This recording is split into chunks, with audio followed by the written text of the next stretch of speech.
Ladies and gentlemen, the session will start shortly. Please take a seat. Thank you.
today. Wow. In the last quarter century, a sitting president of the United States has come to Davos only twice. Both times it was Donald Trump. So when I asked to serve in this new role that I have, he was one of the first leaders I called and invited to return. I first met the president about 25 years ago, but I worked most closely with him during the early months of COVID. This was March 2020. Markets were under extreme stress. Some economists were warning we could be headed towards a second Great Depression. What stood out to me during the extraordinary period was a president's willingness to bring together people from governments, from business, across institutions, across perspectives, to think differently, and importantly, to act decisively. That instinct to act, especially in pivotal moments, is one reason I think he values the World Economic Forum. It is a unique institution that brings together the largest combination of government officials, business leaders, technology leaders, civil society and NGO leaders, anywhere in the world for a genuine dialogue, and particularly, importantly, this year. Thankfully, this group is meeting under better economic circumstances than during the pandemic, but once again, we're facing very serious different economic conditions around the world. One of the central challenges that is impacting me is how capitalism can benefit more, and how can we broaden our global economy for greater and greater participation. That is a question where the president has shown real leadership through investing in infrastructure, reducing barriers to growth, and initiatives like the Trump account, designed to give more Americans a direct stake in the growth of the U.S. economy. As he enters the second year of his second term, we are interested in hearing his plans for 2026 and beyond, and will no doubt create more and more conversation. And that's what the forum is about, a serious conversation in the spirit of dialogue. Discussions where the world is headed, where are we going, and these discussions would be incomplete without the President of the United States, the most important leader in the world. We appreciate him here, so let me introduce and welcome back to Davos the President of the United States, Donald J. Trump.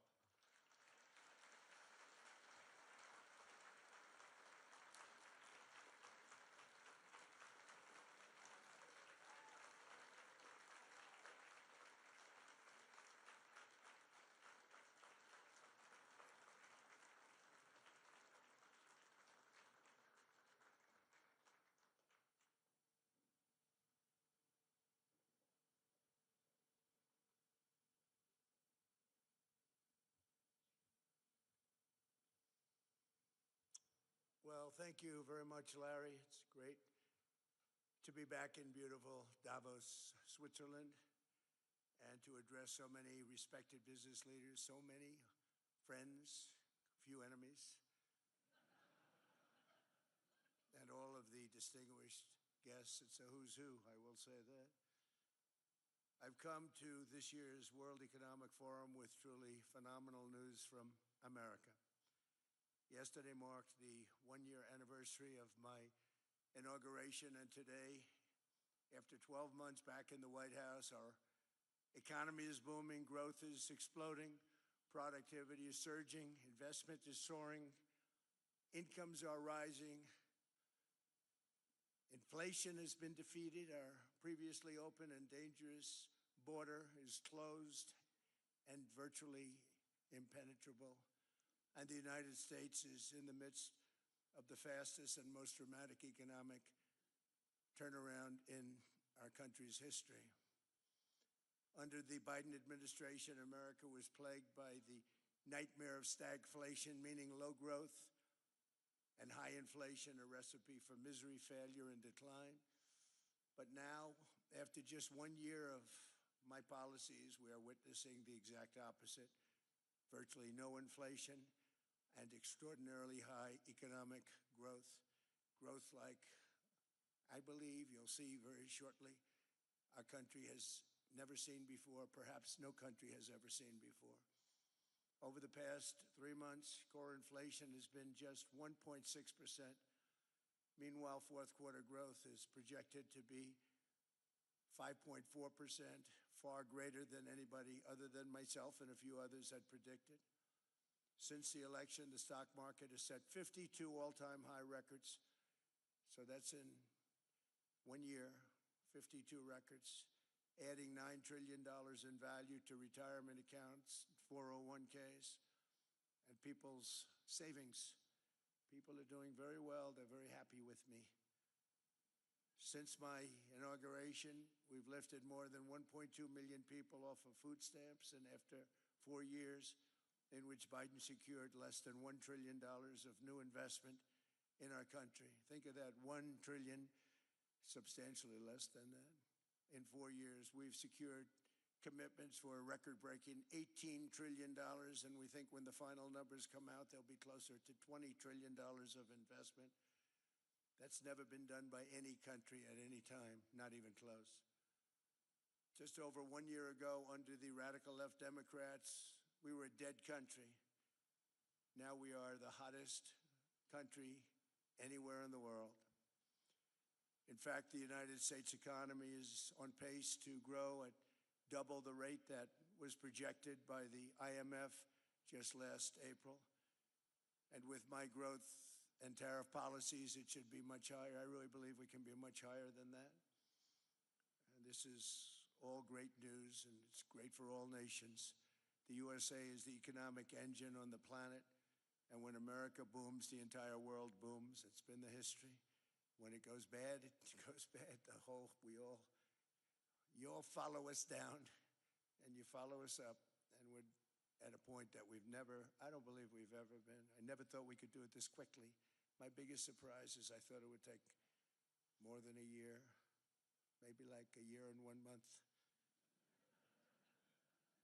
It's happened very quickly. This afternoon, I want to discuss how we have achieved this economic miracle, how we intend to raise living standards for our citizens to levels never seen before, and perhaps how you too and the places where you come from can do much better by following what we're doing, because certain places in Europe are not even recognizable, frankly, anymore. They're not recognizable. And we can argue about it, but there's no argument. Friends come back from different places. I don't want to insult anybody and say I don't recognize it. And that's not in a positive way. That's in a very negative way. And I love Europe, and I want to see Europe go good, but it's not heading in the right direction. In recent decades, it became conventional wisdom in Washington and European capitals that the only way to grow a modern Western economy was through ever-increasing government spending, unchecked mass migration, and endless foreign imports. The consensus was that so-called dirty jobs and heavy industry should be sent elsewhere, that affordable energy should be replaced by the Green New Scam, and that countries could be propped up by importing new and entirely different populations from faraway lands. This was the path that Sleepy Joe Biden administration and many other Western governments very foolishly followed, turning their backs on everything that makes nations rich and powerful and strong. And there's so much potential in so many nations. The result was record budget and trade deficits and a growing sovereign deficit driven by the largest wave of mass migration in human history. We've never seen anything like it. Quite frankly, many parts of our world are being destroyed before our very eyes, and the leaders don't even understand what's happening. And the ones that do understand aren't doing anything about it. Virtually all of the so-called experts predicted my plans to end this failed model would trigger a global recession and runaway inflation. But we have proven them wrong. It's actually just the opposite. In 1 year, our agenda has produced a transformation like America has not seen in over 100 years. Instead of closing down energy plants, we're opening them up. Instead of building ineffective, money-losing windmills, we're taking them down and not approving any.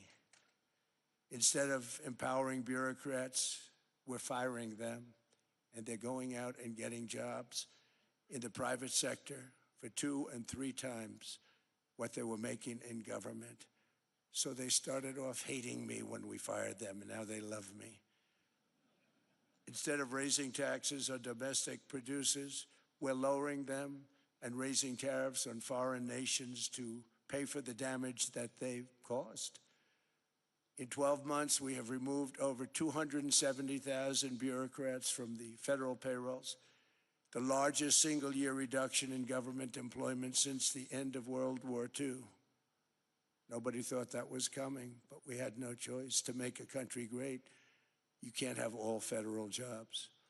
We've cut federal spending by $100 billion and slashed the federal budget deficit by 27% in the single year. It's going to go down quite a bit more from that, driving inflation way down from the record highs of the Biden administration. Every month, they went up and up and up. I promised to cut 10 old regulations for every single new regulation. But instead, I've cut, actually, till this point, 129 regulations for every 1 new regulation approved. So every time they come in with a new regulation, we do at least 10, but so far it's averaging out to 129, if you can believe it. In July, we passed the largest tax cuts in American history, including no tax on tips, no tax on overtime, no tax on Social Security for our great seniors. We also provided 100% expensing, that's the one they like, and bonus depreciation for all new equipment and capital investments to help companies expand and shift production to America. They are so in love with that. They build a plant, they're able to deduct it immediately, the whole thing, rather than waiting 38 to 41 years in the old days. This is a miracle taking place. Nobody thought it would ever be done by any country, but it's done by us. It was what made my first term the most successful 4-year term that we've ever had from a financial standpoint. And now we've upped it. This is a 10-year program, not a 1-year program, but you're allowed to deduct everything in 1 year. It used to be 38 to 41 years. With tariffs, we've radically reduced our ballooning trade deficit, which was the largest in world history. We were losing more than $1 trillion every single year, and it was just wasted. It was going to waste. But in 1 year, I slashed our monthly trade deficit by a staggering 77%, and all of this with no inflation, something everyone said could not be done. There were a couple of brilliant people that actually thought I was doing the right thing. I thought I was doing the right thing. Now they all think I'm doing the right thing because they can't believe the numbers. American exports are now up by more than $150 billion. Domestic steel production is up by 300,000 tons a month, and it's doubling over the next 4 months. It's doubling and tripling, and we have steel plants being built all over the country. Nobody thought they'd see that. Factory construction is up by 41%. And that number is really going to skyrocket right now because that's during a process that they're putting in to get their approvals, and we've given very, very quick, fast approvals. In the process, we've made historic trade deals with partners covering 40% of all U.S. trade. Some of the greatest companies and countries in the world. We have countries as our partner, too. The European nations, Japan, South Korea. They're our partners. They've gone into massive deals with us, especially on oil and gas. And these agreements raise growth and cause stock markets to boom, not only in the U.S., but virtually every country that came to make a deal, because, as you've learned, when the United States goes up, you follow. It's really become a staple. In America, I've stopped the nation-wrecking energy policies that drive up prices while sending jobs and factories to the world's worst polluters. They are indeed polluters. Under Sleepy Joe Biden, new domestic oil and gas leases fell by 95%. Think of that. And they wonder, why was gasoline going up so fast? The gasoline actually topped $5 a gallon, and some places $7 a gallon, and more than 100 major power plants were violently shut down by incompetent people that had no idea what the hell they were doing.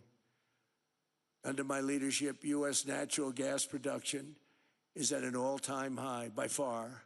U.S. oil production is up by 730,000 barrels a day, and last week we picked up 50 million barrels from Venezuela alone.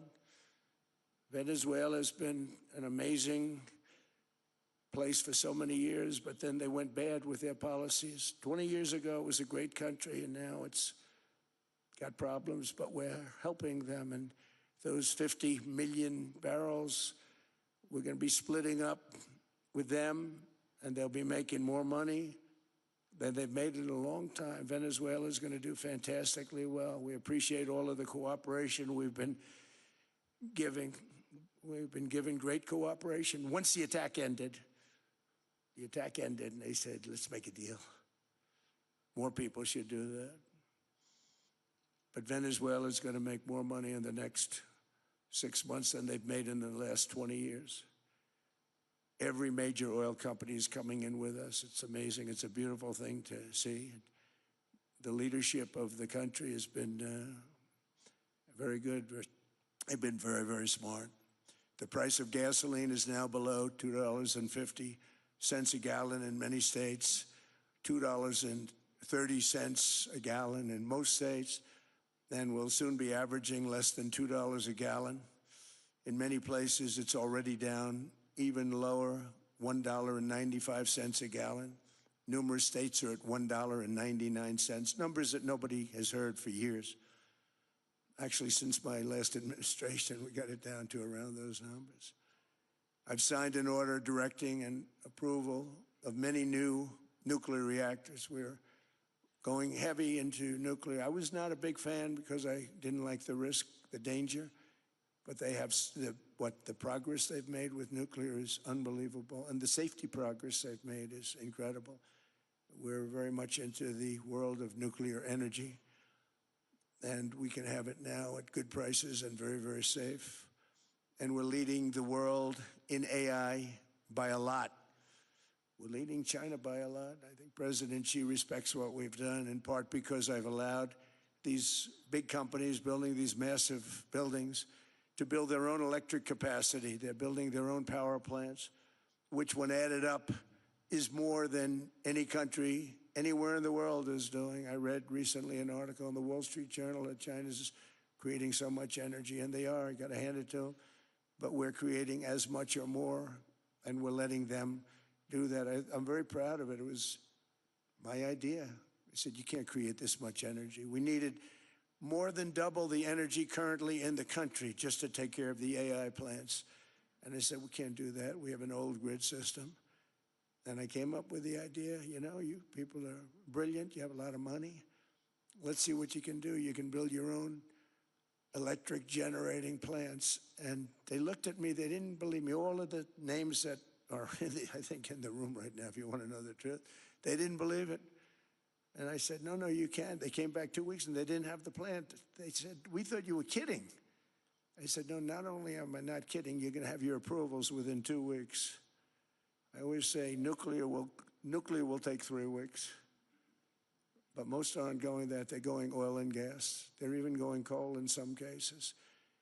Because of my landslide election victory, the United States avoided the catastrophic energy collapse which befell every European nation that pursued the Green New Scam, perhaps the greatest hoax in history.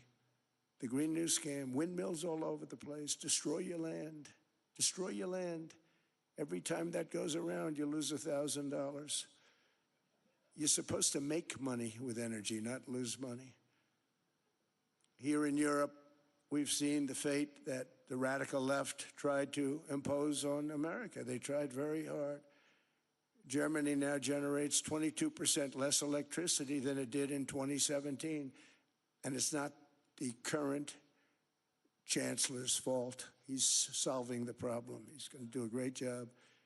But what they did before he got there, I guess that's why he got there. And electricity prices are 64% higher. The United Kingdom produces just 1/3 of the total energy from all sources that it did in 1999. Think of that, 1/3. And they're sitting on top of the North Sea, one of the greatest reserves anywhere in the world, but they don't use it. And that's one reason why their energy has reached catastrophically low levels with equally high prices. High prices, very low levels. Think of that, 1/3. And you're sitting on top of the North Sea. And they like to say, well, you know, that's depleted. It's not depleted. It's got 500 years. They haven't even found the oil. The North Sea is incredible. They don't let anybody drill. Environmentally, they don't let them drill. They make it impossible for the oil companies to go. They take 92% of the revenues. So the oil companies say, we can't do it. They came to see me. Is there anything you can do? I want Europe to do great. I want UK to do great. Sitting on one of the greatest energy sources in the world, and they don't use it. In fact, their electricity prices have soared 139%. There are windmills all over Europe. There are windmills all over the place, and they are losers. One thing I've noticed is that the more windmills a country has, the more money that country loses and the worse that country is doing. China makes almost all of the windmills, and yet I haven't been able to find any wind farms in China. Did you ever think of that? It's a good way of looking at it. They're smart. China's very smart. They make them, they sell them for a fortune. They sell them to the stupid people that buy them, but they don't use them themselves.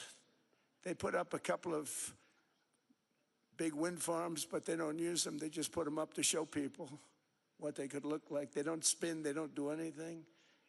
They use a thing called coal, mostly. But China goes with the coal. They go with oil and gas. They're starting to look at nuclear a little bit. And they're doing just fine. They make a fortune selling the windmills, though, and I think really that's one that they wouldn't be surprised if it stopped. They are shocked that it continues to go. They're very friendly with me. They're shocked that people continue to buy those damn things. They killed the birds. They ruin your landscapes. Other than that, I think they're fabulous, by the way. Stupid people buy them. The consequences of such destructive policies have been stark, including lower economic growth, lower standards of living, lower birth rates, more socially disruptive migration, more vulnerability to hostile foreign adversaries, and much, much smaller militaries. The United States cares greatly about the people of Europe. We really do. I mean, look, I am derived from Europe. Scotland and Germany, 100% Scotland, my mother, 100% German, my father.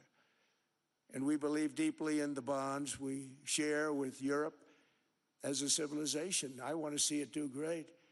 That's why issues like energy, trade, immigration, and economic growth must be central concerns to anyone who wants to see a strong and united West, because Europe and those countries have to do their thing. They have to get out of the culture that they've created over the last 10 years. It's horrible what they're doing to themselves. They're destroying themselves. These beautiful, beautiful places. We want strong allies, not seriously weakened ones. We want Europe to be strong. Ultimately, these are matters of national security, and perhaps no current issue makes the situation more clear than what's currently going on with Greenland. Would you like me to say a few words of Greenland?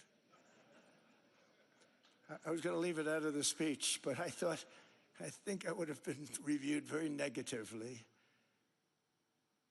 I have tremendous respect for both the people of Greenland and the people of Denmark, tremendous respect. But every NATO ally has an obligation to be able to defend their own territory, And the fact is, no nation or group of nations is in any position to be able to secure Greenland other than the United States. We're a great power, much greater than people even understand. I think they found that out 2 weeks ago in Venezuela. We saw this in World War II when Denmark fell to Germany after just 6 hours of fighting and was totally unable to defend either itself or Greenland. So the United States was then compelled, we did it, we felt an obligation to do it, to send our own forces to hold the Greenland territory. And hold it we did, at great cost and expense. They didn't have a chance of getting on it, and they tried. Denmark knows that.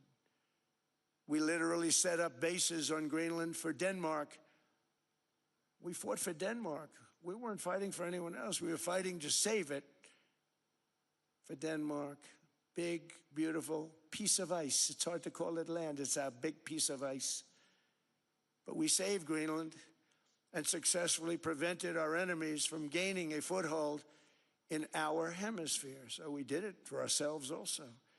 And then after the war, which we won it big. Without us, right now you'd all be speaking German and a little Japanese, perhaps.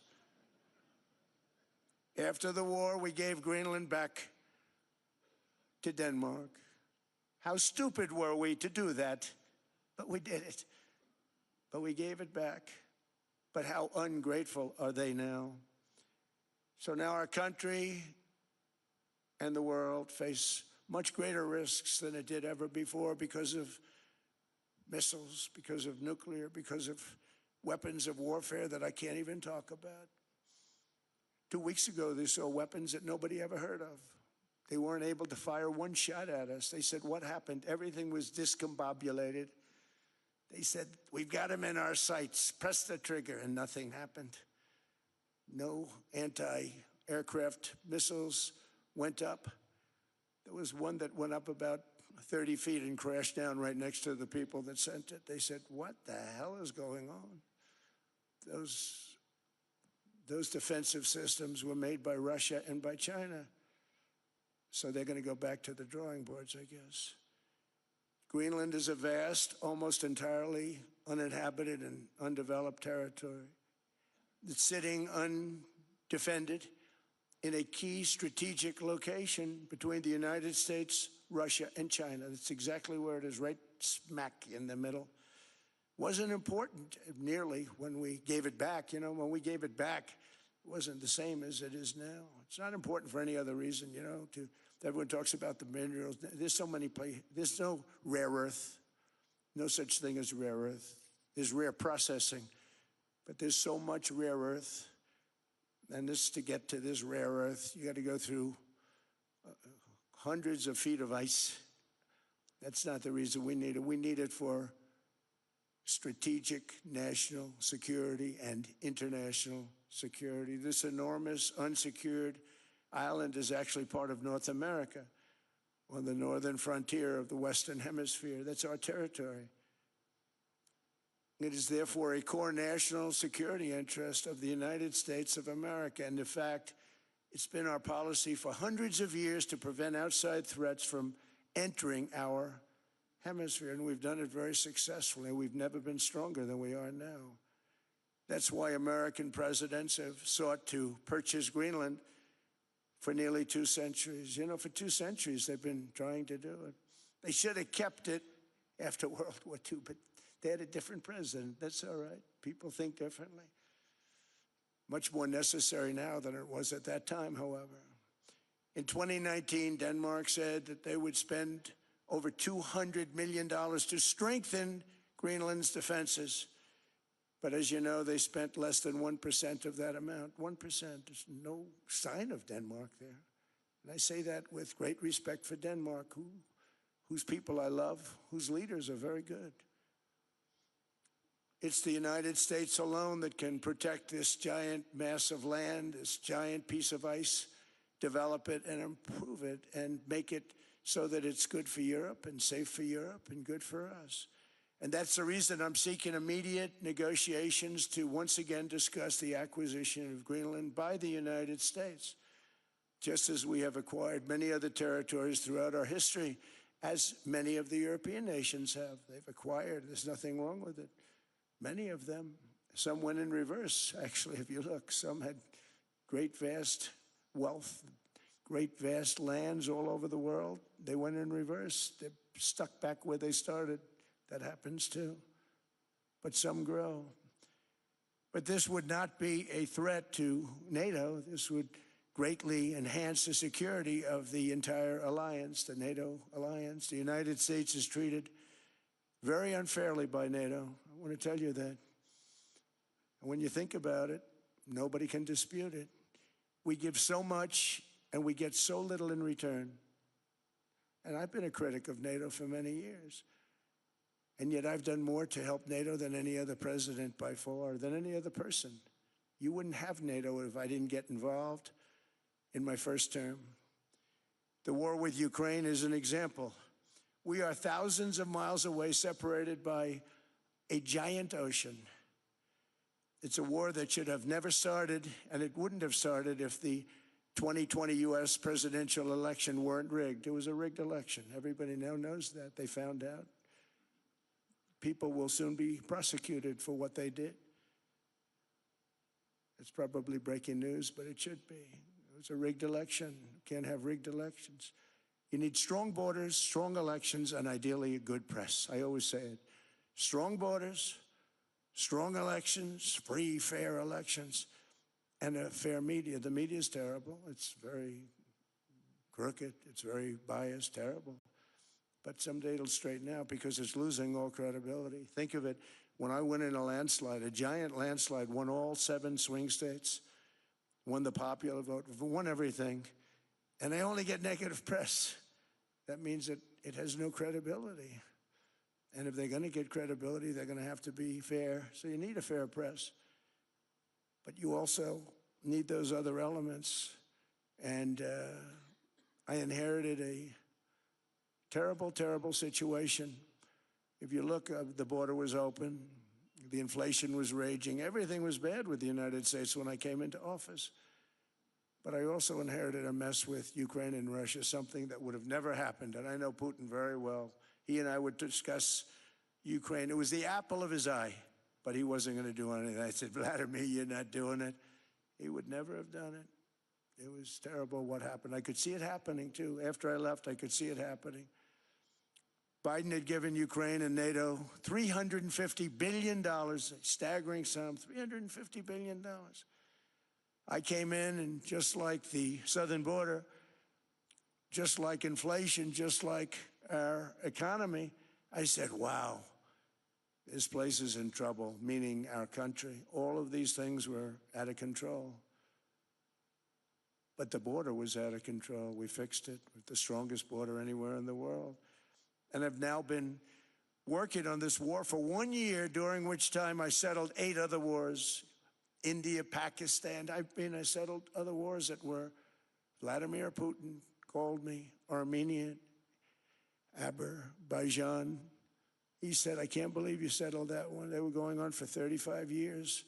I settled it in 1 day. And President Putin called me. He said, you know, I can't believe I've worked on that war for 10 years trying to settle it. I couldn't do it. I said, do me a favor, focus on settling your war. Don't worry about that one. What does the United States get out of all of this work, all of this money, other than death, destruction, and massive amounts of cash going to people who don't appreciate what we do? They don't appreciate what we do. I'm talking about NATO, I'm talking about Europe.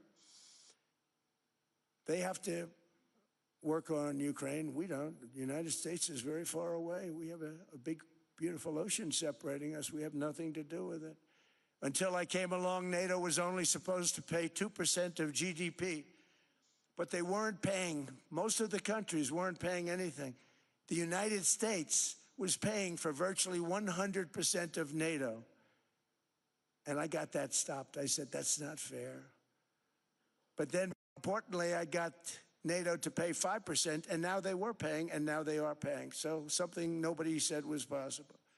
They said we will never go up higher than 2%. But they went to 5%, and now they're paying the 5. They didn't pay the 2, and now they're paying the 5. And they're stronger for it, and they have an excellent, by the way, Secretary General who's possibly in the room. Mark, are you here? Yes, he's here. Hello, Mark. We never asked for anything, and we never got anything. We probably won't get anything unless I decide to use excessive strength and force where we would be, frankly, unstoppable. But I won't do that. Okay? Now everyone's saying, oh, good. That's probably the biggest statement I made, because people thought I would use force. I don't have to use force. I don't want to use force. I won't use force. All the United States is asking for is a place called Greenland, where we already had it as a trustee, but respectfully returned it back to Denmark not long ago after we defeated the Germans, the Japanese, the Italians, and others in World War II. We gave it back to them. We were a powerful force then, but we are a much more powerful force now. After I rebuilt the military in my first term and continue to do so today, we have a budget of $1.5 trillion. We're bringing back battleships. The battleship is 100 times more powerful than the great battleships you saw in World War II, those great, big, gorgeous ships, the Missouri, the Iowa, the Alabama. Because I thought maybe we could take them out of mothballs. They said, no, sir, these ships are 100, think of that, 100 times more powerful than those big, magnificent pieces of art that you saw so many times ago, that you still see on television. You say, wow, what a force. 100 times, each ship 100 times more powerful than the big battleships of the past. So that was the end of the mothball story. So what we have gotten out of NATO is nothing except to protect Europe from the Soviet Union and now Russia. I mean, we've helped them for so many years. We've never gotten anything, except we pay for NATO. And we paid for many years until I came along. We paid for, in my opinion, 100% of NATO because they weren't paying their bills. And all we're asking for is to get Greenland, including right title and ownership, because you need the ownership to defend it. You can't defend it on a lease. Number one, legally it's not defensible that way, totally. And number two, psychologically, who the hell wants to defend a license agreement or a lease, which is a large piece of ice in the middle of the ocean where if there is a war, much of the action will take place on that piece of ice. Think of it. Those missiles would be flying right over the center of that piece of ice. All we want from Denmark for national and international security and to keep our very energetic and dangerous potential enemies at bay is this land on which we're going to build the greatest golden dome ever built. We're building a golden dome that's going to, just by its very nature, going to be defending Canada. Canada gets a lot of freebies from us, by the way. They should be grateful also, but they're not. I watched your Prime Minister yesterday. He wasn't so grateful. But they should be grateful to us. Canada lives because of the United States. Remember that, Mark, the next time you make your statements. What we did for Israel was amazing, but that's nothing compared to what we have planned for the United States, Canada, and the rest of the world. We are going to build a dome like no other. We did it for Israel. And by the way, I told Bibi, stop taking credit for the dome. That's our technology. That's our stuff. But they had a lot of courage, and they were good fighters, and they did a good job, and we wiped out the Iran nuclear threat like nobody can believe. Nobody's ever seen anything like it. That, Venezuela, taking down Soleimani, wiping out al-Baghdadi when he tried to reinstitute ISIS. We did a lot. I did a lot of big things. all perfectly executed. Everyone was perfectly executed. Somebody told me that, a military expert told me, "Sir, everything you've done has been perfectly executed." I said, "I know." So other presidents have spent, whether foolishly or not, trillions and trillions of dollars on NATO and gotten absolutely nothing in return. We've never asked for anything. It's always a one-way street. Now they want us to help them with Ukraine. And we say, we're going to. I'm really helping, not even them. I want to see, last week, if you saw, it was 10,000 soldiers, but last month it was 31,000 soldiers died. 31,000. That's this room times, the number of people in this room times 30. Think of it. 30,000 soldiers died in 1 month. The month before it was 27,000. The month before that it was 28,000. The month before that it was 25,000. It's a bloodbath over there. And that's what I want to stop. It doesn't help the United States, but these are souls. These are young people. Look like you, look like some of you right in the front row. They go to war. Their parents are so proud. Oh, there he goes, comes back. 2 weeks later, they get a call, your son's head's been blown off. I want to stop it. It's a horrible war. It's the worst since World War II. They keep going, they'll exceed World War II. The numbers are staggering, how many people they've lost. They don't want to talk about it. Ukraine and Russia lost just tremendous amounts. And I'm dealing with President Putin, and he wants to make a deal, I believe. I'm dealing with President Zelensky, and I think he wants to make a deal. I'm meeting him today. He might be in the audience right now. But they got to get that war stopped because too many people are dying, needlessly dying. Too many souls are being lost. It's the only reason I'm interested in doing it. But in doing it, I'm helping Europe, I'm helping NATO, and I've until the last few days when I told them about Iceland, they loved me. They called me daddy, right, last time. A very smart man said, he's our daddy. He's running it. I was like running it. I went from running it to being a terrible human being. But now what I'm asking for is a piece of ice, cold and poorly located, that can play a vital role in world peace and world protection. It's a very small ask compared to what we have given them for many, many decades. But the problem with NATO is that we'll be there for them 100%. But I'm not sure that they'd be there for us. If we gave them the call, gentlemen, we are being attacked. We're under attack by such and such a nation. I know them all very well. I'm not sure that they'd be there. I know we'd be there for them. I don't know that they'd be there for us. So with all of the money we expend, with all of the blood, sweat, and tears, I don't know that they'd be there for us. They're not there for us on Iceland, that I can tell you. I mean, our stock market took the first dip yesterday because of Iceland. So Iceland's already cost us a lot of money. But that dip is peanuts compared to what it's gone up. And we have an unbelievable future in that stock. That stock market is going to be doubled. We're going to hit 50,000, and that stock market's going to double in a relatively short period of time because of everything that's happening. But this is a good example. After giving NATO and European nations trillions and trillions of dollars in defense, they buy our weapons. We make the greatest weapons in the world, but now we're going to make them faster, much faster. You saw that. I put a cap on the salaries, and I put no buybacks, no stock buybacks, no various other things that they were doing. I mean, they were making $50 million, but it would take them 3 years to give you a Patriot missile. I said, that's not good. My chauffeur can do a better job than that, and he makes slightly less than 50. They make big salaries. If they're going to make those big salaries, they're going to have to produce a lot faster. The good news is we have the greatest equipment in the world. Now we're going to start making it a lot faster. They're going to build additional plants. And all of the money that goes into stock buybacks is going to go into building plants. We're not allowing stock buybacks by defense companies any longer. They're going to build new plants to make Tomahawks, Patriots. We have the best equipment, F-35s.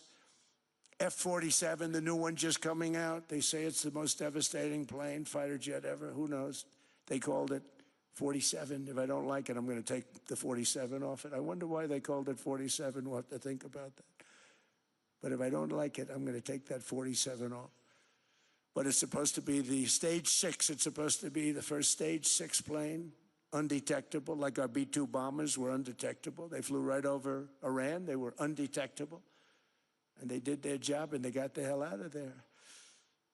So we want a piece of ice for world protection, and they won't give it. We've never asked for anything else, and we could have kept that piece of land, and we didn't. So they have a choice. You can say yes, and we will be very appreciative, or you can say no, and we will remember.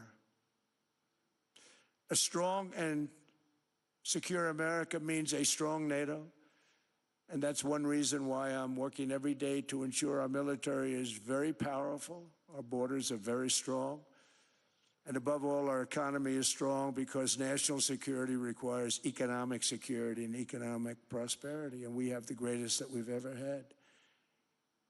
Biden and his allies destroyed our economy and gave us perhaps the worst inflation in American history. They say 48 years, I say forever, but I think 48 years is the equivalent to forever. Whether it's 48 years or ever, it's terrible, costing the typical family $33,000. What they did to this country should never, ever be forgotten. It's early, but he has to be rated as the worst president we've ever had by far. The auto pen did much of the damage. The auto pen, he was the auto pen president, because I don't believe a sane president would have ever signed the kind of things that he signed. But now grocery prices, energy prices, airfares, mortgage rates, rent, and car payments are all coming down, and they're coming down fast. We inherited a mess, but we've done a hell of a job in 12 months. Under my most favored nation policy for drug prices, the cost of prescription drugs is coming down by up to 90%, depending on the way you calculate. You could also say 5, 6, 7, 800%. There are two ways of figuring that. But we have a favored nations policy that every president wanted, no president was able to get. I got it, and other nations approved it. And I had to use tariffs in order to get it because they said, no way. In other words, a pill that costs 10% in London costs $130. Think it costs $10 in London, costs $130 in New York or in Los Angeles. And I'd say, boy, that's bad. Friends of mine would say, you know, we go to London, you can buy this stuff for nothing. We go all over the world, we can buy it for nothing. Because basically America was subsidizing every nation in the world because presidents allowed them to get away with it. It became very tough. So when I called up Emmanuel Macron, I watched him yesterday with those beautiful sunglasses. What the hell happened? But I watched him sort of be tough. But he was at $10 for a pill. And I said, Emmanuel, and I have all the big pharmaceutical companies are in total agreement. It wasn't easy, by the way. They're tough, smart. They've been getting away with the scam for a long time. But they gave it up. But they said, you'll never get the countries to approve it. I said, why is that? Because they won't. They always said, we're not paying any more. Get the rest for the United States. So over the years, they stayed the same. We just went up, up, up. And I mean, we would pay 13, 14, 15 times more than certain countries would. So I said, no, they'll approve it 100%. Sir, you'll never get them to approve it. I said, I guarantee you. But I actually sided with Emmanuel, who probably is in the room too. And I like him. I actually like him. Hard to believe, isn't it? And I said, Emmanuel, you're going to have to lift the price of that pill to $20, maybe $30. Think of that. That means it's a doubling of prescription drugs. Might be a tripling, might be a quadrupling. It's not easy. No, no, no, Donald, I will not do that. I said, yes, you will, 100%. He said, no, no, no. You're asking me to double. I said, Emmanuel, you've been taking advantage of the United States for 30 years with prescription drugs. You really should do it, and you will do it. I have no doubt. In fact, I am 100% sure you're going to. No, no, no, I will not do it. Because he has to, in all fairness to him, he has to double or triple. Because the world being a bigger place than the United States, it's not that you meet in the middle. You just have to go up some, and we come down a lot. They go up a little, we come down a lot. So we're at $130, they're at 10. So they may have to go to 20 or 30. No more than that. I said, Emmanuel, you're going to be doubling or tripling? No, no, no. I said, here's the story, Emmanuel. The answer is you're going to do it, you're going to do it fast. And if you don't, I'm putting a 25% tariff on everything that you sell into the United States and a 100% tariff on your wines and champagnes. And that's about 10 times more than what I'm requesting. And you're going to do it. I don't want to go public with it, but you may make me do that. No, no, Donald, I will do it. I will do it. It took me, on average, 3 minutes a country, saying the same thing. You will do it. They all said, no, no, no, I will not do it. You're asking me to double the cost of prescription. I said, that's right, because you've been screwing us for 30 years. And they said, we will not do it. I said, that's all right. On Monday morning, we're putting a 25, 30, 50. I gave different numbers for different countries. This is also national security we're talking about. Not fair. We're not going to subsidize the whole world. And every one of those countries have agreed to do it. So one of the biggest things that I've done is the fact that we have now most favored nation. We will pay whatever the lowest price is in the entire world. So our drug prices are going to be coming down by staggering 90%. Again, you could say 1,000%, 2,000%. Depends on the way you want to figure it. But we'll go with the way the fake news likes it better because it sounds, can you imagine a 90% reduction sounds much worse.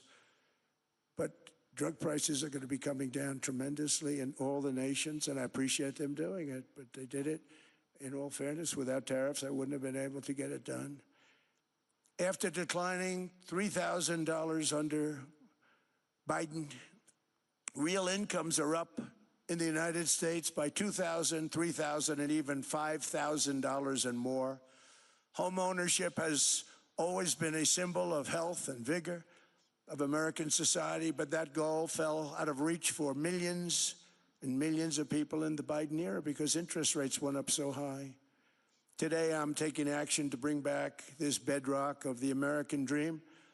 In recent years, Wall Street giants and institutional investment firms, many of you are here, many of you are good friends of mine, many of you are supporters. Sorry to do this to you, I'm so sorry. But you've driven up housing prices by purchasing hundreds of thousands of single-family homes, and it's been a great investment for them. Often as much as 10% of houses on the market. You know, the crazy thing is a person can't get depreciation on a house, but when a corporation buys it, they get depreciation. Okay, that's something we're going to have to think about too. I don't know if too many people think about that. You buy a corporation, they buy 500 houses, they buy hundreds of thousands, they buy 500 houses, they can take depreciation. A person sweats and works and buys one house, they can't.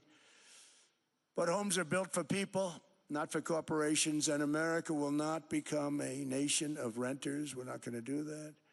That's why I have signed an executive order banning large institutional investors from buying single-family homes. It's just not fair to the public. They're not able to buy a house. And I'm calling on Congress to pass that ban into permanent law, and I think they will.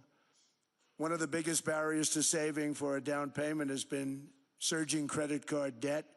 The profit margin for credit card companies now exceeds 50%, one of the biggest. And they charge Americans interest rates of 28%, 30%, 31%, 32%. Whatever happened to usury?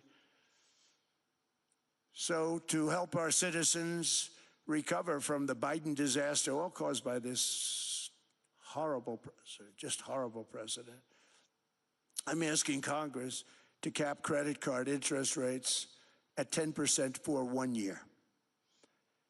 And this will help millions of Americans save for a home. They have no idea they're paying 28%. They go out there a little late in their payment and they end up losing their house. It's terrible. To unleash innovation and savings and financing, I'm also working to ensure America remains the crypto capital of the world. And to that end, last year I signed a landmark Genius Act into law. Now Congress is working very hard on crypto market structure legislation, Bitcoin, all of them, which I hope to sign very soon, unlocking new pathways for Americans to reach financial freedom. And I did it for two reasons. Number one, I thought it was politically good, and it was. I got tremendous political support. But more importantly, China wanted that market too. It's just like they want the AI. And we've got that market, I think, pretty well locked up. If I didn't do it, Biden was totally against it until before the election, when they realized that, there were millions of people voting against him over crypto. And all of a sudden, they loved it very much, but it was too late. They blew it. But it is politically popular, but it's much more importantly, we have to make it so that China doesn't get the hold of it. And once they have that hold, we're not going to be able to get it back. So I'm honored to have done it. Finally, I've instructed government-backed institutions to purchase up to $200 billion in mortgage bonds to bring down interest rates. And I'll be announcing a new Fed chairman in the not-too-distant future. I think he'll do a very good job. See, I gave away some of it. I did give that away. So we have something, got something, but somebody that's very respected. They're all respected. They're all great. Everyone that I interviewed is great. Everyone could do, I think, a fantastic job. Problem is they change once they get the job. They do. They're saying everything I want to hear, and then they get the job. They're locked in for 6 years. They get the job, and all of a sudden, let's raise rates a little bit. I call them, sir, we'd rather not talk about this. It's amazing how people change once they have the job, but it's too bad. Sort of disloyalty, but they got to do what they think is right. We have a terrible chairman right now. Jerome, too late Powell. He's always too late. And he's very late with interest rates, except before the election, he was just fine for the other side. So we're going to have somebody that's great, and we hope he does the right job. Last week, the average 30-year mortgage rate dropped below 6% for the first time in many years. Another major factor in driving up housing costs was the mass invasion of our borders. And I have to say one thing about housing, because nobody ever says this. I am very protective of people that already own a house, of which we have millions and millions and millions. And because we have had such a good run, the house values have gone up tremendously. And these people have become wealthy. They weren't wealthy. They become wealthy because of their house. And every time you make it more and more and more affordable for somebody to buy a house cheaply, you're actually hurting the value of those houses, obviously, because the one thing works in tandem with the other. And I don't want to do anything that's going to hurt the value of people that own a house, who for the first time in their lives are walking around the streets of whatever city they're in, very proud that their house is worth $500,000, $600,000, $700,000. Now, if I want to really crush the housing market, I could do that so fast that people could buy houses, but you would destroy a lot of people that already have houses. In some cases, they've mortgaged their house, and the mortgage would be very low, and all of a sudden the mortgage without any changes becomes very high, and they end up losing the house. I'm not going to hurt, and I speak with Scott, who's doing a fantastic job, and Howard, who's doing a fantastic job, and all of my people. And I always say, look, I can crush the hell out of the market. We can drop interest rates to a level, and that's one thing we do want to do. That's natural. That's good for everybody. The dropping of the interest rates, we should be paying a much lower interest rate than we are. We should be paying the lowest interest rate of any country in the world, because without the United States, you don't have a country. I mean, I had a case with Switzerland. We happened to be in Switzerland. Maybe I'll give you a quick story. But they were paying nothing. They make beautiful watches, great watches, Rolex, all of them. They were paying nothing to the United States when they sent their product in. And we had a $41 billion deficit. $41 billion with this beautiful place. Flew over it, isn't it nice? So I said, let's put a 30% tariff on them so that we get back some of it, not all of it at all. We'd still have a deficit, big deficit. We had 41 million. That's a big deficit. And I said, let's put a tariff on. Different tariffs, different places. You're all party to them. In some cases, victims to them. But in the end, it's a fair thing. And most of you realize that. But we put a 30% tariff on Switzerland, and all hell broke loose. They were calling, I mean, like you wouldn't believe. And I know so many people from Switzerland, incredible place, incredible, brilliant place. But I then realized that they're only good because of us. And there's so many other examples. I mean, us and probably other places, but a majority of the money they make is because of us, because we never charged them anything. So they come in, they sell their watches, no tariffs, no nothing. They walk away, they make $41 billion on just us. So I said, no, we can't do that. So I'm going to bring it up. I still would have a deficit pretty substantial, but I brought it up to 30%. And I guess Prime Minister, I don't think President, I think Prime Minister called a woman, and she was very repetitive. She said, no, no, no, you cannot do that, 30%. You cannot do that. We are a small, small country. I said, yeah, but you have a big, big deficit. You may be small, but you have a bigger deficit than big countries. He said, no, no, no, please, you cannot do it. Kept saying the same thing over and over. We are a small country. I said, but you're a big country in terms of, and she just rubbed me the wrong way, I'll be honest with you. And I said, all right, thank you, ma'am, appreciate it. Do not do this. Thank you very much, ma'am. And I made it 39%. And then all hell really broke out. And I was paid visits by everybody. Rolex came to see me. They all came to see me. But I realized, and I reduced it, because I don't want to hurt people. I don't want to hurt them. And we brought it down to a, lower level. Doesn't mean it's not going up, but we brought it down to a lower level.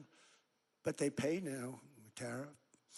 But I realized that we have many places like that where they're making a fortune because of the United States. Without the United States, they wouldn't be making anything. Think of it. Switzerland made $41 billion on us. And as she said, it's a small place. And I realized with that, I don't know, it was so, because she was so aggressive. And I realized in that conversation that the United States is keeping the whole world afloat. Many places, I could give you 6, 7 places just in the people in this little area. I know every one of them. They're looking down. They don't want to see me, and they don't want to stare me in the eyes. But they're taking advantage of, everybody took advantage of the United States. But I've been very fair, and I gave them a tariff, and it was fine. But I realized that without us, it's not Switzerland anymore. Without us, it's not any of the countries that are represented here. And we want to work with the countries. We want to work with them. We're not looking to destroy them. I could have said 39, 40%. I could have said I want a 70% tariff, then we make money with Switzerland. But Switzerland would have been probably destroyed, financially destroyed. I don't want to do that. But we should be paying the lowest interest rate of everybody. I hope Scott's listening to this, because we should be paying the lowest interest rate of everybody. Without us, most of the countries don't even work. And then you have the protection factor. Without our military, which is the greatest in the world by far, without our military, you have threats that you wouldn't believe. You wouldn't believe. You don't have threats because of us, and that's because of NATO. One other thing, and I have to say it so importantly, in the old days, and I used to say I'm the youngest in the room. Now I'm among the older. I hate to say it. I don't feel old, but I'm among the older. But I remember not long ago, 20, 25 years ago, when good news came out about, let's say, the United States. The United States had a great quarter. The United States had a great month. All the stocks went up. And that's the way it's supposed to be. Now when they say the United States had a record quarter, it's unbelievable how well it's doing, all the stocks crash because they say, oh no, inflation, inflation, they're going to raise interest rates. And they do. Some of these stupid people like Powell, they raise interest rates. And what they do is they stop you from being successful. It used to be when we had a great quarter, a great month, great earnings, great anything, any good news, the stock market went up. That's the way it's going to be. We got to do that again because that's the way it should be. Now when we have a great month, they want to kill it. Like we did over 5%. People were surprised. We should do 20%. We could do 25%. When we announce good numbers, and the reason is they're so petrified of inflation. And growth doesn't mean inflation. We've had tremendous growth with very low inflation. In fact, growth can fight inflation, proper growth. So we want to get back to the days when we announce great numbers, because we're going to be announcing phenomenal. You know, all these factories that are being built at record, thousands of businesses are being built right now. Remember, $18 trillion is invested. I think the second number is 3. And that was China many years ago. Investments in the country from outside. 18 trillion, nobody's ever seen. And that's money coming in and building things, factories.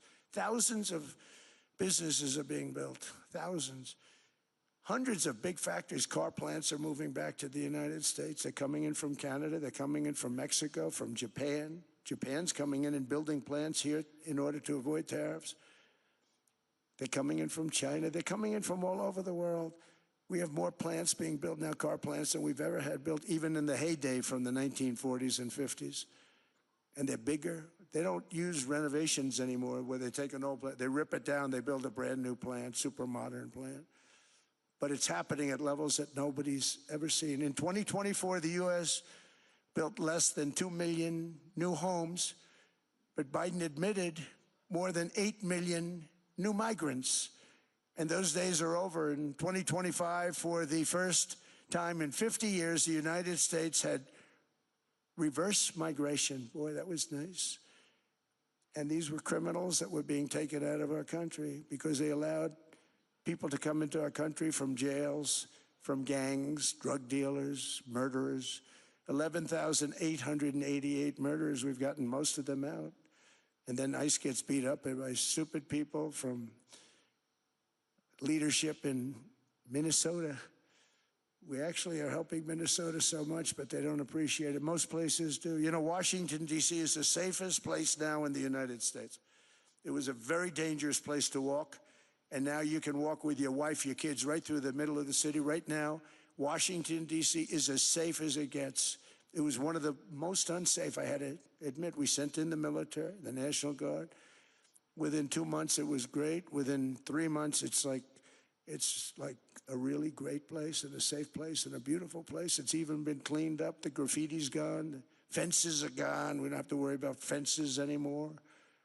All of the places, the grasses are cut and replaced with new grass in many cases. It's all going to happen in the spring.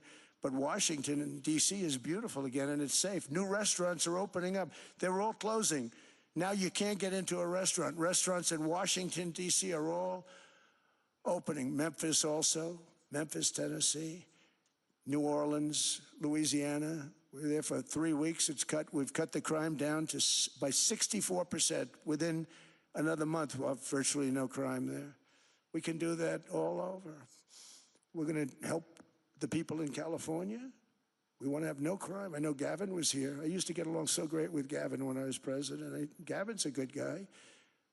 And we're going to, if he needed it, I would do it in a heartbeat. I'd love to see.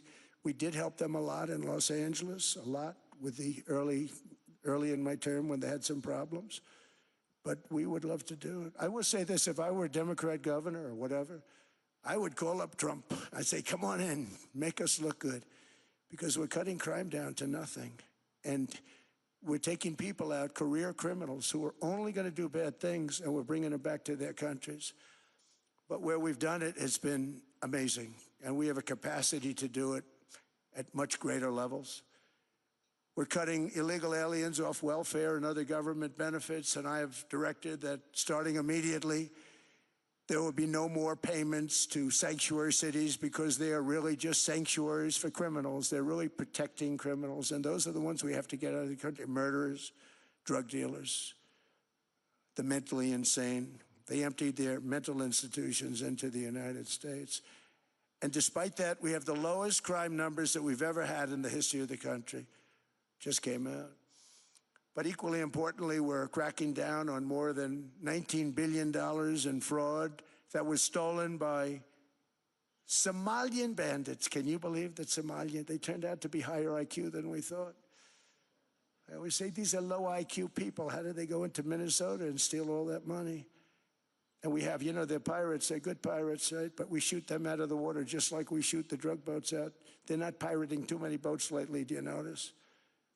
When they go out into those boats, they want to take over $1.5 billion tanker loaded up with oil, and they say, we're going to blow up your boat. They have powerful weapons. You hit the side of the boat, you blow the whole thing up. The insurance companies are petrified, so they say, just give them the boat, we'll give them money instead. And I don't do that. We blow them right the hell out of the water. We see them going out, we blow them out of the water. We don't have any pirates so much anymore. If we do, they won't be there long. We've cut down with the hitting of the boats that are loaded up with drugs, including submarines. Can you believe they actually buy small, they call them mini subs, very fast. They're meant for drugs. We've knocked out 2 of them. The Democrats say they were fishing. You have ruined somebody's fishing weekend, I would say. A submarine is not a fishing boat. You don't fish. But we've knocked down drugs by water, the oceans, the sea, by 97.2%. Think of that. And I actually say, who the hell are the 3%? Because I would not want to be piloting one of those boats. We knocked them down, and now we're going to start on land. We're going to knock it all out. The land is the easy part. What we did on sea is incredible, and that's our great military. The situation in Minnesota reminds us that the West cannot mass import foreign cultures, which have failed to ever build a successful society of their own.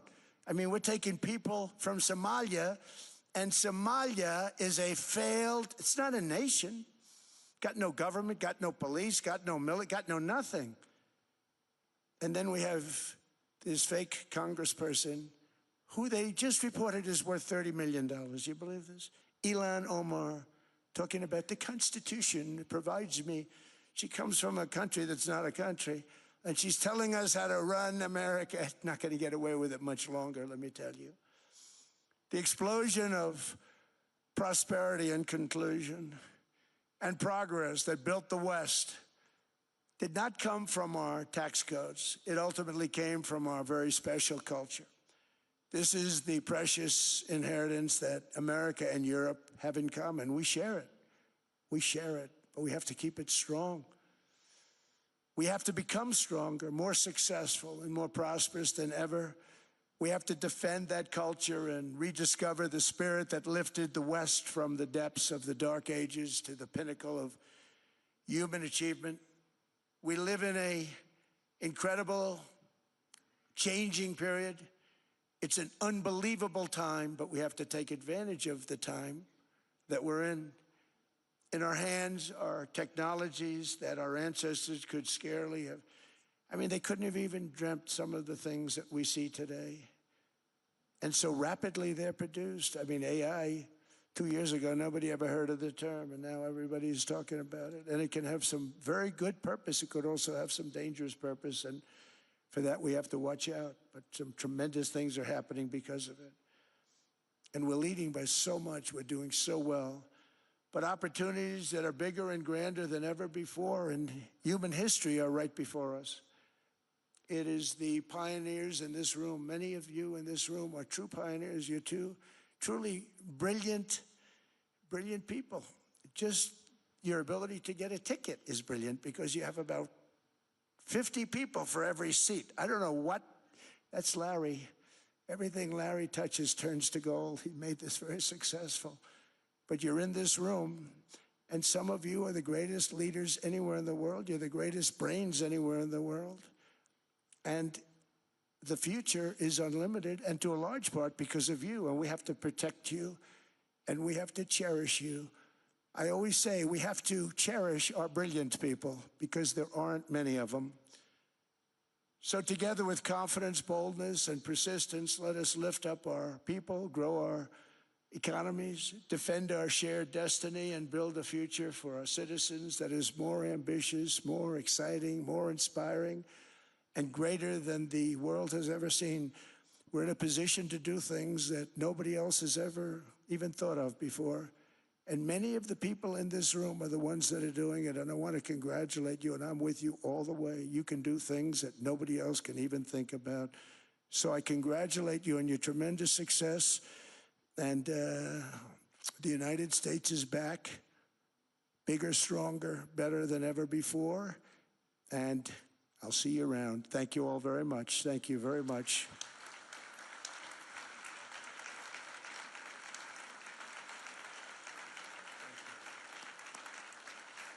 Thank you.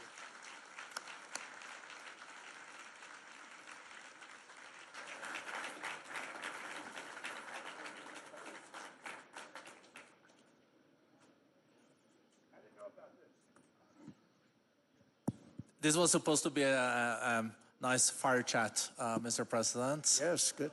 You I got set up. I did know. You made the job for the moderator really easy. Thank you, Mr. President, for your speech. I do have a few follow-up questions, if it's okay. Sure. I don't think I should start with Greenland, maybe. I'll start with the economy. The U.S. economy is doing really, really well. But how to sustain this growth moving forward? Because there's always a recession looming around the corner. Well, you know, the one thing about economies and recessions is sometimes you get hit unexpectedly and there's nothing you can do about it. They're all brilliant people, but there's nothing. One example was COVID. We had an economy going at levels like nobody had ever seen my first 2.5, 3 years. And then I heard the word pandemic, not COVID. They came up with that name over a period of time. We won't get into that. But I heard the word pandemic. And I had a poll come out that was so strong just prior to that, and I was with the two best pollsters, McLaughlin, Fabrizio, and they said, sir, George Washington and Abraham Lincoln, if they came back and ran as president and vice president, they couldn't beat you. And then what happened is the following day, I was told to stay tuned because there's something really bad happening in China. There are bodies laying all over Wuhan, right around that certain building that we talk about. I always said it came from Wuhan. It did come from Wuhan. And there were body bags. We saw it by satellite. And they said, there are strange things happening in China. And so it began. And we ended up with the COVID, and the whole world suffered. We did a phenomenal job. I don't think we got the credit we deserved. We did something that Operation Warp Speed, which some people say was one of the greatest military feats ever. We did a great job. Used our military, used a lot of people. But sometimes you get hit with things, nothing you can do. You get hit with things like that unexpectedly. And we got through it. And when I left, the stock market was higher than it was previous to the COVID coming up. And that was, I called it a great achievement. But things happen, bad things happen. The things that we can stop are wars if we're smart. That we can stop. Those are a matter of being intelligent and having intelligent people on the other side, because wars are the worst of all. Wars are worse than anything. But we can stop wars because that's sort of up to us. But things like dust flying in the air, wherever COVID comes from or whatever comes, sometimes you have to be a little bit lucky. But we are poised to have an economy like no other, not only in this country, but anywhere. And you know, when you hear the kind of numbers that, I can tell you that Scott Bessent was with me the other day, and he's looking at numbers. He said, I can't. And that's all he's done his whole life, pretty much your whole life. Scott, you weren't going to be a football player, I don't think. Scott was not that great at football, but he was always good at numbers, right? And he was looking at numbers. He said, I've never seen anything like this. We're poised to do things that no other country has ever done. And, you know, luck, I hate to say it, but we need a little luck. We don't want to get hit by something that nobody could have thought. Whoever thought we were going to hit by a pandemic? You know, when I heard the word pandemic, I said, oh, that's an ancient problem. World War I, they lost 100 million people. It actually ended World War I. A lot of people don't know. The Spanish flu in World War I ended the war because all the soldiers were sick. The soldiers were so sick on both sides, and that war was raging, and they were all dying from the Spanish flu. They were sick as dogs. They couldn't fight. So, you know, you don't know how that would have turned out. But so we do, I mean, subject to that, and I always have to put a caveat in for it, but we're poised to have the greatest growth of any large country, I think any country that there's been. When you look at what's happening in the United States, it's really amazing. Thank you. One thing that maybe keeps you up at night, I know you don't sleep that much anyway, Mr. President, is the debt. The U.S. debt is high, is now the biggest expenditure on your budget. How to get out of that impasse? Well, the big thing is growth. I mean, growth is the way. If we grow like this, we go from having at $37 trillion. We go from having high debt to low debt. But we also are cutting expenses, you know, the old-fashioned way. We have extraordinary growth. I think we're going to be growing our way out. I think we're going to be paying off debt. We're taking in tremendous money from tariffs fairly. And again, I'm using them judiciously. You know, Switzerland's a case study. I could have gotten much more. I could have asked for much more. But we're using them judiciously. But I think growth, most importantly, and then cutting costs. Now, if you take a look at Minnesota, $19 billion in fraud and other things. People going to airports, they came into the country, they don't have 10 cents, and they're leaving with hundreds of thousands of cash in their bags. When we get to that, and our DOJ, Pam, and Todd, and all the people that work over there, and all of the people that work in here, I can tell you, Scott Bessent is working on that. It's a priority, right? You have your whole team. We're in there looking for where this money is coming from, how much it is. It could be more than $19 billion. Can you believe that? That's just one state. If we were able to cut out 50% of the fraud, 50%, and we should be able to do better than that, we would have a balanced budget without having to talk about even growth. So we have a lot of options, but we're working very hard on that. That's a big deal. It's not just the protests, the fake protests done by agitators and, you know, professional insurrectionists. That's what they are. They're professional troublemakers. But we are looking very strong at the money too in Minnesota and other places.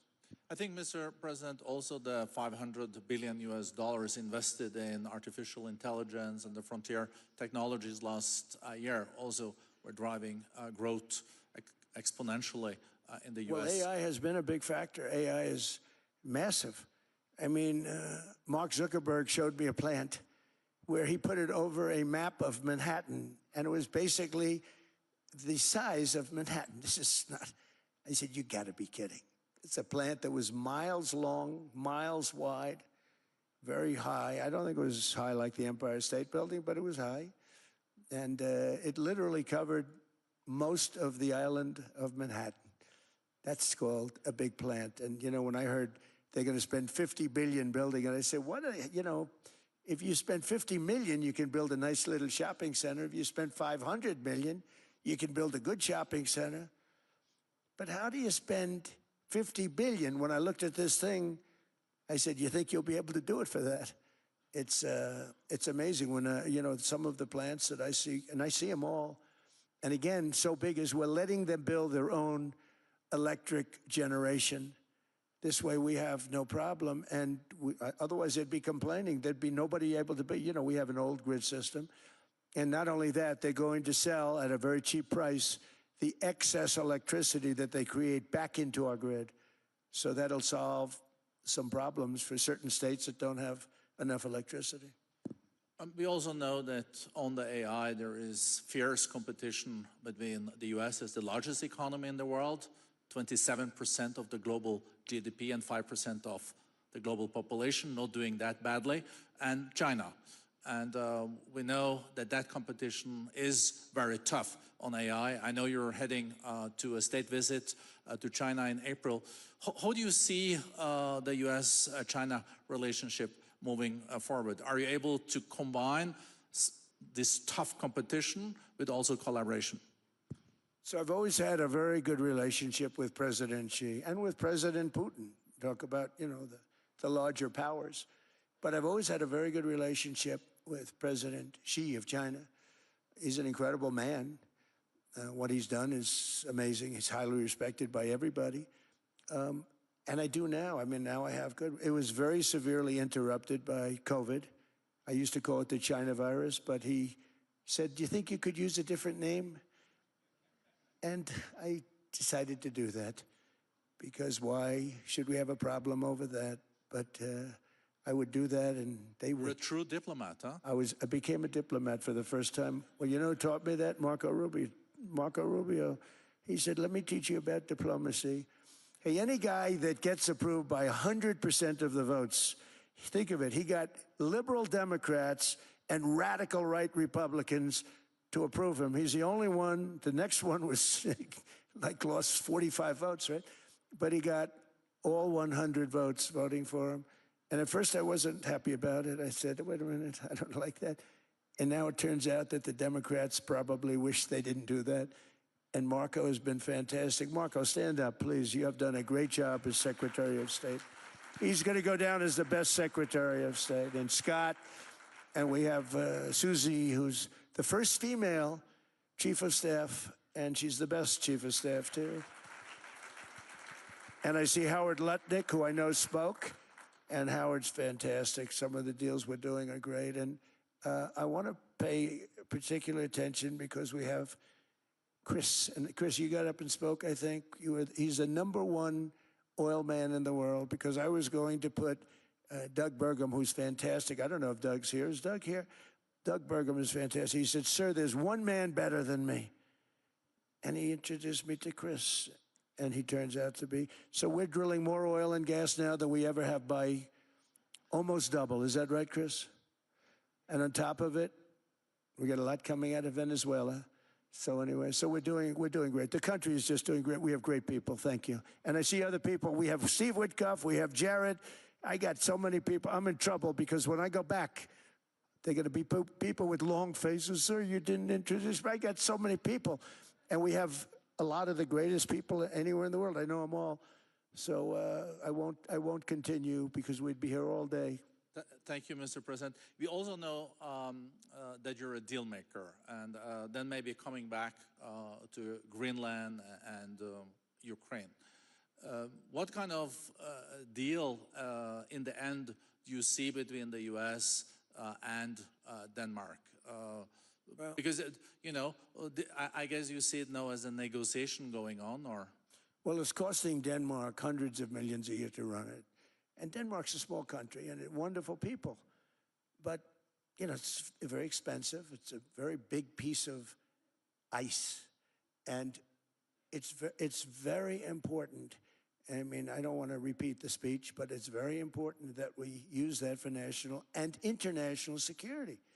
That can create a power that will make it impossible for the bad guys to do anything against the perceived good ones. And it's a great block for Europe. Just like, you know, Denmark was supposed to spend hundreds of millions of dollars. They didn't spend the money. They didn't spend anything, almost. And we'll see what happens. I just say this. NATO has treated the United States of America very unfairly. We never asked for anything. We never got anything. We actually took care of the needs of NATO for years and years, which I felt was always unfair. So I got NATO to pay because they're rich countries. But I think it's time that NATO step up. We're helping them with Ukraine. Without us, I think Putin would have gone all the way. I think we have it. I think there could have been a World War III, if you want to know the truth. If Kamala was elected, or Joe, any one of those, you know, those thinkers, I think you could have ended up in World War III. And I will say Steve Witkoff has been dealing incredibly with but we're not going to have World War III. We want to get it stopped, but we're not going to have World War III. I think if I wasn't elected, I think that could have evolved into World War III. It was a very, very bad situation, and it still is, but it's not that kind of bad. It's bad because so many young people are being killed. How close do you think there is on an agreement on Ukraine? I had the pleasure of speaking with Steve Witkoff and Jared Kushner yesterday. I know they're working hard on it. I know that they're also traveling now. Do you see this very close or still? Well, I hate to say it. I thought that was going to be, so I settled 8 wars plus. And I thought that was going to be one of my easier ones. Not the easiest. Some I settled in a matter of hours because I'm good at that stuff. You know, the United Nations should be doing this. I shouldn't be doing it, but it doesn't matter. It's got to get done, saving a lot of lives. We're saving millions of lives. With Ukraine, Russia, there's tremendous hatred between President Zelensky and President Putin. That's not good. That's not good for settlements. We know from dealing. There's abnormal hatred. With that being said, I think Russia wants to make a deal. I think Ukraine wants to make a deal. And we're going to try getting a deal done. We're getting, I think, Steve, I think I can say that we're reasonably close. What happens is oftentimes we'll have a deal with Russia. Russia's set, and President Zelensky will not do it. You saw that when he was in the Oval Office. I was not happy. And then we'll have President Zelensky wants to make a deal, and Putin doesn't want to make the deal. It's a very difficult balance, and it's big time, and it is, you know, to use a word, it's a bloodbath. It's horrible what's happening. It's a drone war. The drones are killing, you know, thousands of people a week, thousands. We have to get it stopped. So I believe they're at a point now, I'm going to meet with President Zelensky later today. I believe they're at a point now where they can come together and get a deal done. And if they don't, they're stupid. That goes for both of them.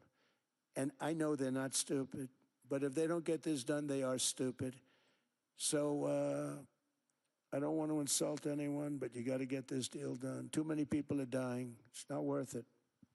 President Sisi is sitting on the first row here. He spoke earlier today and also complimented you on the Gaza deal. I think there will be a signing tomorrow. Of course, there are different views on this, but how important do you think this signing is on the board of peace? And do you think this is going to sustain? Do you think we now will see Gaza reconstructed and the billions of US dollars invested?